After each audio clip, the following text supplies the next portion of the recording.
देवादिदेव 1000 श्री पार्श्वनाथ भगवान की, देवादिदेव 1000 श्री आदिनाथ भगवान की, 20वीं सदी के प्रथमाचार्य चारित्र चक्रवर्ती आचार्य श्री शांति सागर जी महाराज की, परम पूज्य आचार्य श्री वीर सागर जी महाराज की, परम पूज्य आचार्य श्री शिव सागर जी महाराज की, परम पूज्य दीक्षा गुरुवर्य आचार्य श्री धर्म सागर जी महाराज की, परम पूज्य आचार्य श्री अजित सागर जी महाराज की, परम पूज्य शिक्षा गुरुवर्य आचार्य कल्प श्री सुध सागर जी महाराज की, श्रीमद् जैन धर्म की तत्लक्षण महापर्व की, उत्तम आकिंचन्य धर्म की,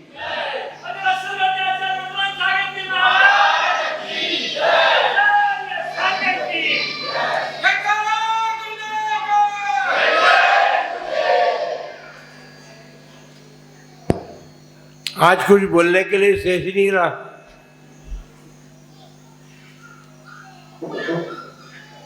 पहले दिन से सब त्याग करते हैं, बाकी नहीं रहा कुछ, सब त्याग कर चुके हैं आप लोग, फिर अब क्या बात करनी है। देखिए, आकिंचन्य धर्म जो है वह 9वां धर्म है और 9 के अंक का बड़ा महत्व है। कभी नाश को प्राप्त नहीं होता वो। 9 का पहाड़ा यदि पढ़े तो 9 का अंक आखिरी तक मिलेगा। 9 एकम 9 दूनु 8 और 1 9 तिया 27 और 7 और 2 और फिर क्या 9 के समाप्त ही नहीं होगा। 10वें मतलब 90 तक भी 9 का अंक बराबर अखंड रूप से चलेगा। इसका मतलब ये है कि पीछे के सभी धर्मों में कुछ कहने के लिए शेष था, आज तो कुछ कहने के लिए शेष ही नहीं है। क्योंकि अभी तक जिन बातों को हमने अपने जीवन में अपना रखा था, उन सबको छोड़ने की बात अपन ने कही।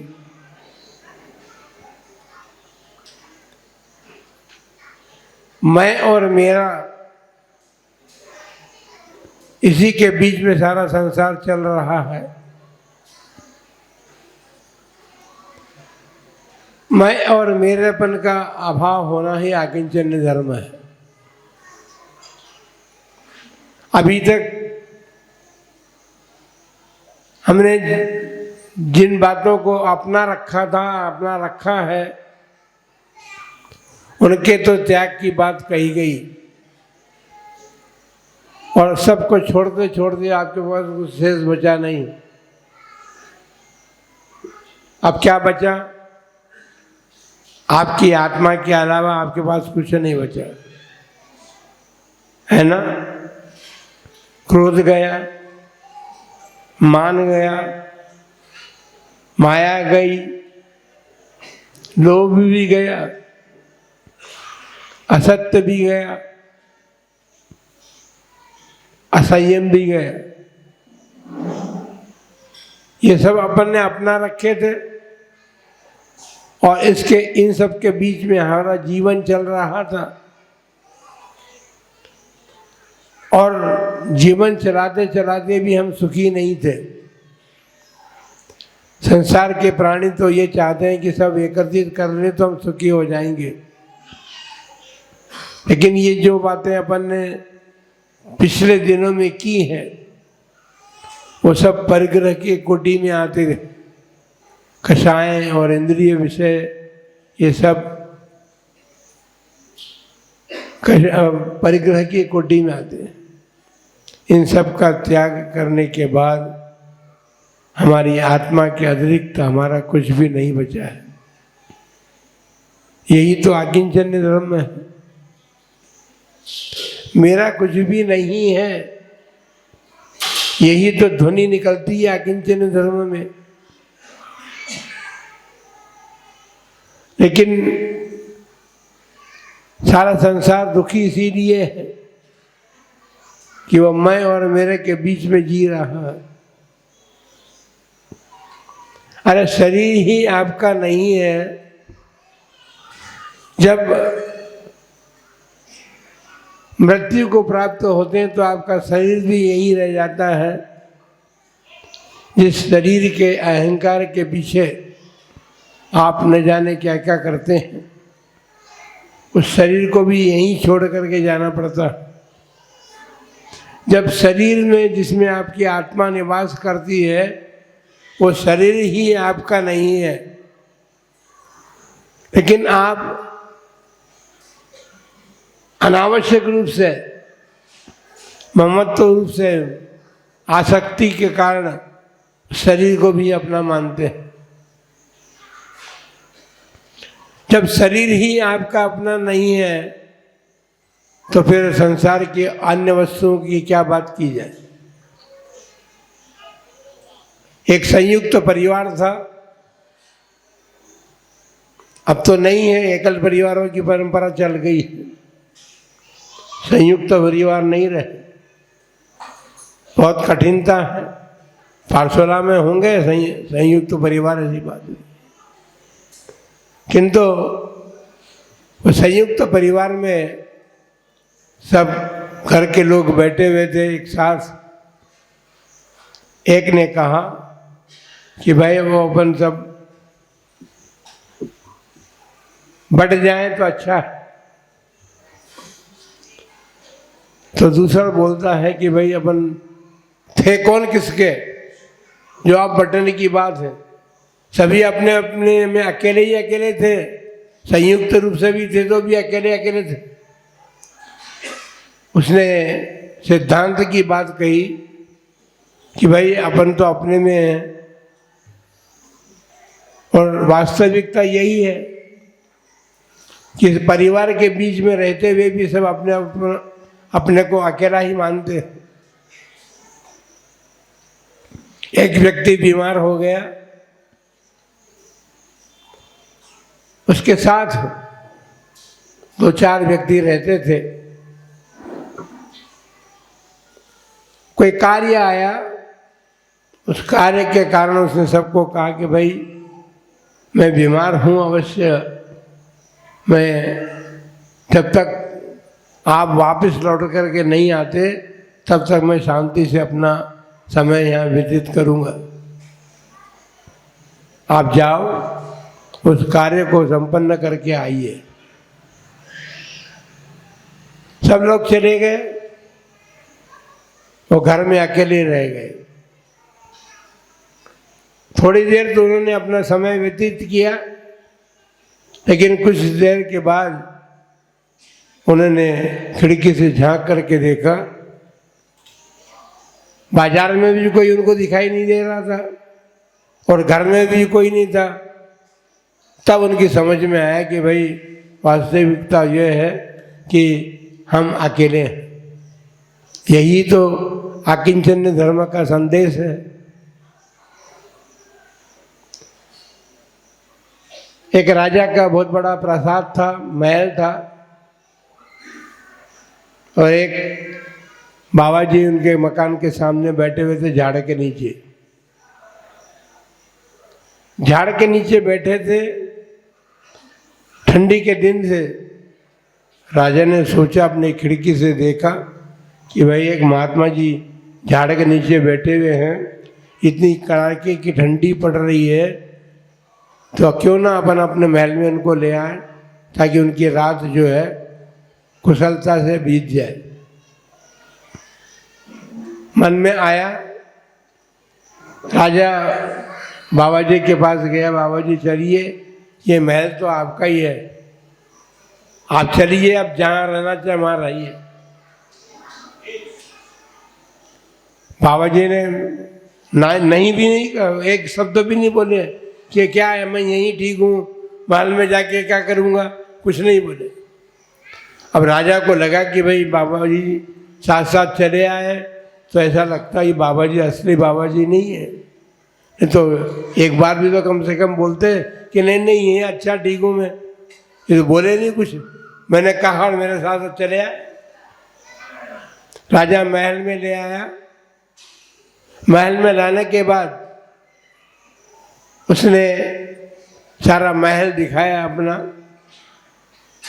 और सारी सुविधाओं से युक्त एक कमरा था जिसमें सारी सुविधाएं थी। और बाबा जी को ले जाके कहा, बाबा जी आप वहीं ठहरिए, आपका मकान आपका ही काम है। बाबा जी ठहर गए उसमें। तो उन्होंने कहा, राजा ने सोचा मन में कि भाई अपनी बात सही है, ये बाबा जी ठीक नहीं है, इतनी सुविधा से युक्त कमरे में ठहर गए। कहे ये भी तो कहते कि भाई किसी कमरे में ठहरा तो मैं तो छोटे से कमरे में रह लूँगा, लेकिन आलीशान कमरे में वो रहे। एक दिन बीता। राजा ने पूछा कि रात कैसी बीती?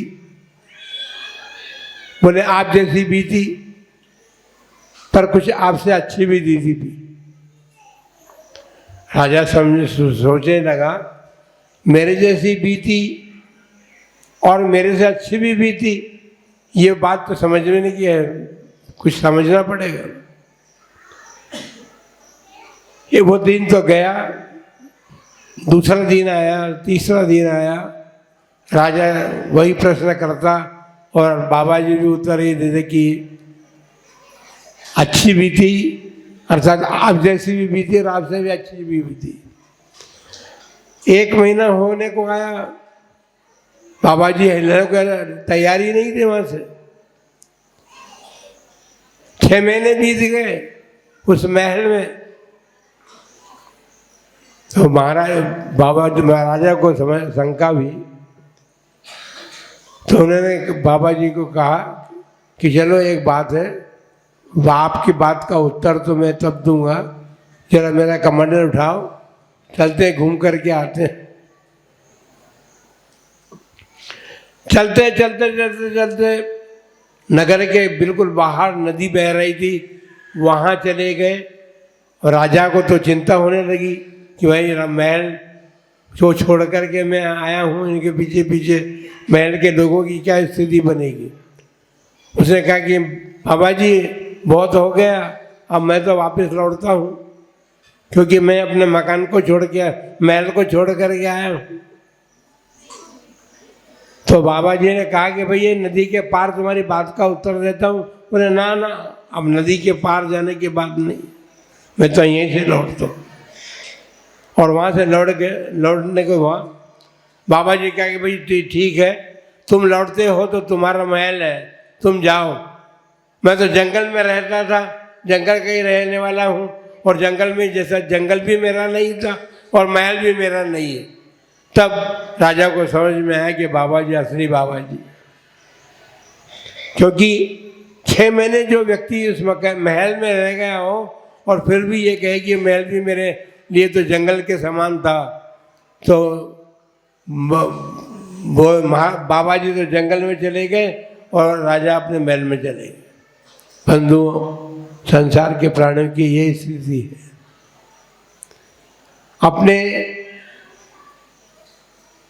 पास जो कुछ भी है, शरीर के अतिरिक्त जो है, उस शरीर के अतिरिक्त जो पदार्थ हैं, जो वस्तुएं हैं, उसके प्रति भी हमारा कितना बड़ा महत्व है।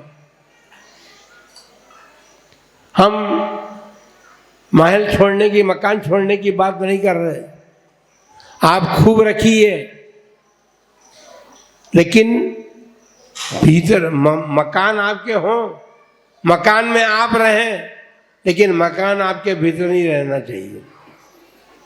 सारी सुविधाएं जुटाते हो आप, और सारी सुविधाएं जुटाने के बाद भी फिर भी साधुजन जो हैं, ये सन्मति भवन आपका इतना बड़ा है, अभी साधुजन इसमें रह रहे हैं, लेकिन जब चातुर्मास पूरा होगा तो बिहार कर जाएंगे। सन्मति भवन में रह रहे हैं, लेकिन सन्मति भवन उनके भीतर नहीं। ये स्थिति हमारी बने तो हम वास्तव में आकिंचन्य धर्म के परिपालक हो सकते हैं। वस्तु स्थिति ये है कि हम जो भी एकत्रित कर रहे हैं और जो भी एकत्रित कर रहे हैं सब हमारे भीतर बसता चला जा रहा है। उसके पीछे प्रति हमारा ममत्व भाव बढ़ता जा रहा है और ममत्व भाव जो बढ़ता जाता है वही हमारे भीतर ये प्रकट करता है कि ये मेरा है। भैया, वस्तु स्थिति ये है कि आप परिवार के बीच में भी रहते हो, लेकिन परिवार आपका है। हाँ, हमारा परिवार, बेटा है, बहू है, भैया है, सारे हमारे तो हैं। लेकिन जब स्थिति ऐसी बन जाए, किसी बात को लेकर के आपस में मन मुटाव हो जाए, फिर कौन किसका है? खुदा ना खास्ता हम ऐसी बात नहीं सोचते हैं कि परसों वालों के बीच में मन मुटाव की बात बने और फिर अलग अलग हो जाएं। लेकिन ये हम कहना चाहते हैं कि सब एक साथ रह करके भी अब मैं अकेला हूँ इस बात का ध्यान रखें, क्योंकि आत्मा के अतिरिक्त आपका कुछ भी नहीं है। यहाँ पर धर्म यही कहता है कि आप अकेले हैं, इस जगत में भी अकेले हैं। और सारे तीर्थंकर भगवान थे, चक्रवर्ती थे, भरत चक्रवर्ती है और भी चक्रवर्ती थे। चक्रवर्ती के पास क्या कमी थी? उनके पास बाह्य परिग्रह कम था क्या? जिसके पास 96,000 रानियां हो, सड़खंड का अधिपतित्व हो, और उसकी गौशाला देखो तो ऐसी बड़ी वो थी जैसे अभी होता है ना गिरगांव, जो गाय जो गिरगांव जो गाय बोलते हैं, वो जिसके पास होती तो वो समझता कि मेरे पास सब कुछ है, क्योंकि वो गाय जरा अच्छी क्वालिटी की है, दूध भी ज़्यादा देती है, लेकिन उसका दूध भी अच्छा होता है। क्यों पचौरी जी? ठीक है ना? हाँ। लेकिन पचौरी जी इस बात को जानते हैं कि मैं यदि कुवैत चला गया तो गिरगांव तो यहीं रह जाएगी। इसलिए सोचना यही है, हम यहाँ रहें, सब कुछ रखें, बैंक बैलेंस भी रखें, सब कुछ रखें, लेकिन ये मान करके चले कि बैंक बैलेंस हमारा नहीं है। जिस दिन इनकम टैक्स वाले आकर के या ईडी वाले आपका तो नहीं आएंगे, ईडी वाले तो नेताओं के पास जाते हैं। तो जब छापा हमारे घर में पड़ता है फिर क्या होता है? हमारे घर में तो हमने देखा नहीं कि छापा पड़ते, लेकिन अभी उदयपुर में सुना था एक बहुत बड़े इसके जमीन जायदाद के काम करने वाले थे और उनके घर में छापा पड़ गया। भर चातुर्मास में मतलब, और खास बात उनकी बहन का उस दिन पारना होना था, उपवास का 1 महीने के उपवास किए थे, और उसी दिन छापे वाले आ गए। वो घर से बाहर नहीं निकल सके। घर से बाहर तो निकल नहीं सकी, कोई बात नहीं, लेकिन इसके बाद की जो परेशानियां होती हैं वो परेशानियां बहुत दिन तक चलती हैं। उनसे निपटना बहुत आसान नहीं है। इसलिए कहते हैं परिग्रह दुख की जड़ है। जिनके पास है वो भी दुखी हैं और जिनके पास नहीं है वो भी दुखी है। इसलिए मतलब ये हुआ कि संसार में सुखी कोई नहीं है। हम परिग्रह को क्या समझते हैं? हमने कहा था एक दिन 9 ग्रह है ना, अपने 9 ग्रह सबको दुख देने वाले। कोई किसी को कोई ग्रह लगता है, कोई किसी को कोई ग्रह लगता है, लेकिन परिग्रह तो सबके साथ लगा हुआ है। जिसके पास कुछ कम है वो भी परिग्रही है, जिसके पास ज़्यादा है वो भी परिग्रही है, और जिसके पास नहीं है वो भी परिग्रही है। क्यों? क्योंकि उसके मन में ये भाव रखता है वो अड़ोसी पड़ोसी के पास देखता है कि इनके पास तो इतना हो गया, मेरे पास कुछ भी नहीं है, तो फिर वो एक रात में अरबपति बनने की बात सोचता। और अरबपति बनने के लिए फिर क्या उपाय है? अभी क्या था? शेयर बाजार। शेयर बाजार को देखता है वो, ये नहीं देखता कि जिसके पास मैं देख रहा हूं कि जिसके पास अधिक है उसने परिश्रम पूर्वक कमाया है, और परिश्रम पूर्वक कमाया है तो इसका अपना है, मेरा तो नहीं है। इसका है, वो मान रहा है कि मेरा है, मेरा तो उसमें कुछ भी लेना देना नहीं है ना। लेकिन दूसरे की बात को देख करके हमारे मन में ईर्ष्या उत्पन्न होती है, मात्सर्य भाव उत्पन्न होता है। किसी के पास यदि चक्रवर्ती का पुण्य होता है, चक्रवर्ती स्वयं इतना बड़ा पुण्य लेकर के आता है कि उसके पास सारा 6 खंड का अधिपतित्व तो होता है, लेकिन पुण्य जो है वो भी नाश को प्राप्त होने वाला है, वो भी कर्म है। चक्रवर्ती ने भी, तीर्थंकरों ने भी, महापुरुषों ने जितने भी थे, सब ने अपने उस पुण्य को भी नाश करने का पुरुषार्थ किया। पुण्य को हम अच्छा माने, पाप को बुरा माने, ये कथनचित ठीक हो सकती है बात, लेकिन दोनों कर्म है। पुण्य भी कर्म है, पाप भी कर्म है, और दोनों को नाश करने के बाद हमें शाश्वत सुख प्राप्त हो सकता है। अभी तो हम पदार्थों के संग्रह करने में इसलिए लगे हैं कि जिसके पास जितने पदार्थ अधिक होंगे वो ज़्यादा सुखी होगा।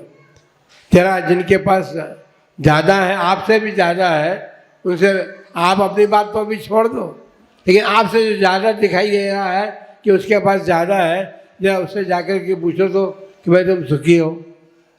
कोई जाकर के पूछता नहीं है। उसके देख करके हम भी अपना परिग्रह बढ़ाने की सोचते हैं, लेकिन परिग्रह जो है वो कभी सुख शांति नहीं दे सकता है। नहीं, यदि ऐसा होता तो फिर तीर्थंकर और चक्रवर्तियों ने भी क्यों त्याग किया? परिग्रह से यदि जब सुखी होते तो सुखी होने का फिर और रास्ता फिर कौन सा दूसरा हो सकता है? परिग्रह तो दुख ही दुख देने वाला है। इसलिए बंधु, अकिंचन धर्म में हम सब पिछले दिनों से सब बात के संबंध में यही विचार करते आए हैं कि हम अपना जीवन अच्छा बने। अच्छा बने इसका मतलब यह है कि हमारे जीवन में कुछ कमी अवश्य है। क्रोध, मान, माया, लोभ, असत्य व्यवहार हमारे जीवन में हो रहा है, तो ये सब हमारे जीवन को दुखी करने के का साधन है। इनका त्याग का उपदेश पिछले धर्म के दिनों में हमने सुना है, और त्याग धर्म के दिन सब बात हमने त्याग कर दी, तो फिर आपके पास क्या बचा? इसलिए कहा जाएगा कि अकिंचन्य हो गए आप। अकिंचन्य होने के बाद फिर कल की बात कल करेंगे कि जब आप अकिंचन्य हो गए, क्योंकि आपका कुछ नहीं है, मेरा कुछ भी नहीं है, इसका नाम अकिंचन्य है। और अकिंचन्य जो है वह मार्ग है। जो कुछ हम संसार में रह कर के प्राप्त करते हैं, उस सब को छोड़ने पर ही संसार से मुक्ति मिलती है, सिद्ध अवस्था की प्राप्ति होती है, और सिद्ध बनने पर जो है वो अनुपम सुख मिलता है। यहाँ पर तो आपको इंद्रिय सुख की प्राप्ति होती है, पदार्थों के संग्रह से आपको सुखी अपने को मानते हैं, लेकिन जब सब कुछ समाप्त हो जाता है, कर्म भी नहीं रहते, शरीर भी नहीं रहता है, तो कुछ लोगों ने एक जगह प्रश्न कर रहे थे, तो लोगों ने पूछा कि महाराज आप बात तो कर रहे हैं कि आपका कुछ भी नहीं है, हम छोड़ दें। जिन्होंने छोड़ दिए, जो सिद्ध बन गए हैं, उनके पास क्या सुख है? खाने को कुछ नहीं है, पहनने को कुछ नहीं है, शरीर भी नहीं है उनके पास और कर्म भी नहीं है, पुण्य पाप भी नहीं है, फिर उनके पास है क्या? फिर भी अनुपम सुखी है। जो चक्रवर्ती को सुख है उससे भी अनंत गुना सुख है सिद्धों के, इसलिए उनके सुख को अनुपम सुख का। और उस सुख को यदि हम प्राप्त करना चाहते हैं तो हमको आकिंचन्य होना बनना पड़ेगा। आकिंचन्य बनने का बाद का मतलब ये नहीं है कि भिखारी बन जाओ, लेकिन आपके मन में ये भाव होना चाहिए कि जो हमारे पास है वो हमारा नहीं है, किसी न किसी दिन ये यहीं रह जाएगा, हम चले जाएंगे इसे छोड़ करके। तो ये भाव यदि हमारे भीतर होगा तो हम वास्तव में धर्म को समझ करके और ये मानेंगे कि हमने कुछ ये पाठशाला जो चली है ना 10 दिन की, 10 दिवसीय पाठशाला में कुछ सीखा है। तो सीखने का मतलब ये है कि आप सब आकिंचन्य होने का पुरुषार्थ तो करें, एकदम नहीं होंगे आप। हमारे जैसे जिनके पास कुछ था ही नहीं, हम छोड़ के चले आए, एक झटके में छोड़ करके चले आए सारे के सारे। ये चिंतन सागर जी महाराज जो है, ये जवाहरात का काम करते थे, इनके घर में होता, ये उसको छोड़ करके चले आए। ये सब व्यापारी थे, इन्होंने व्यापार में बहुत कुछ कमाया और सब कुछ कमाने के बाद भी सबको छोड़ करके चले आए। तो क्या का मतलब था? ये समझ में आ गई इनके कि ये अपना नहीं है, हमारा नहीं है, अपने साथ जाना नहीं है, इत्यादि बात समझने के आने के बाद इन्होंने उसको भी छोड़ दिया। भाई जो साथ में नहीं रहे, साथ में जाता नहीं है, उसके साथ क्या रहना, ये ऐसा मान करके छोड़ करके आ गए। क्योंकि ये समझ गए थे कि जिनको अपना मान रहे हैं ये भी हमारे नहीं है, कि एक दिन हम सभी को छोड़ करके जाएंगे। तो आप सब भी इस बात को समझने का प्रयत्न करें। आपके पास सब कुछ है, लेकिन फिर भी आप ये मान करके चलें कि ये हमारा नहीं है। जब आकिंचन्य धर्म प्रकट हमारे भीतर होगा तो आकिंचन्य धर्म यही हमको संदेश देता है कि जगत में हम रहें, लेकिन जगत हमारे भीतर न रहे। परिवार के बीच में रहें, लेकिन परिवार हमारे भीतर न रहे। धन संपदा आदि के बीच में रहें, लेकिन धन संपदा हमारे भीतर नहीं रहे। उसे अपना नहीं माने, उसके प्रति ममत्व भाव नहीं हमारे भीतर हो। यही आज के दिन का उपदेश है और आप सब इस उपदेश को ग्रहण करके आकिंचन्य होने के लिए भावना तो बनाए, कम से कम नहीं हो तो नहीं, लेकिन आकिंचन्य बनेंगे तभी हमारा कल्याण होगा, तभी हमारा संसार से निस्तारा होगा। इस बात इत्यादि बातों को विचार करके आप अपने भीतर आकिंचन्य धर्म की भावना को भाएं और आकिंचन्य होने का अर्थात संसार में मेरा कुछ भी नहीं है इत्यादि बात आप सबके मन में जागृत हो। इन्हीं मंगल भावना के साथ आप सबके लिए मंगल आशीर्वाद। जो महावीर